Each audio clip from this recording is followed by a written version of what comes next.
Une éclaircie attendue pour les compagnies aériennes qui vont pouvoir dès demain accueillir à nouveau les voyageurs vaccinés de 33 pays autorisés à revenir aux États-Unis.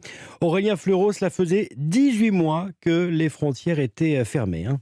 Oui, c'est le début d'une nouvelle phase pour les compagnies aériennes qui misent sur une remontée en puissance des niveaux de réservation avec déjà des pics dès ce mois de novembre et pour les fêtes de fin d'année. C'est le cas pour les compagnies françaises, Air France, French Bee, mais aussi pour British Airways qui a relevé un bond de 900% des recherches de vol pour la période juste avant Noël. Et dès le lendemain de l'annonce par la Maison-Blanche de cette réouverture des frontières aux étrangers vaccinés de 33 pays, c'était il y a 3 semaines et depuis, les avions se sont très vite remplis. D'ailleurs, cette montée en puissance se voit sur le nombre de vols proposés. Pour Air France, à partir de demain, cela va passer de 95 à 122 vols par semaine en direction des États-Unis. Jusqu'ici, beaucoup d'Américains pouvaient voyager, ils se sentiront moins seuls dans les avions. Air France va par exemple passer de 3 à 5 allers-retours par jour entre Paris et New York.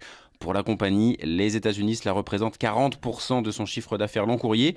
Et comme cela reste compliqué de voyager en Asie et même en Amérique du Sud, eh bien les professionnels du secteur aérien s'attendent à une reprise très forte en direction des États-Unis. Aurélien Fleureau, spécialiste transport d'Europe 1.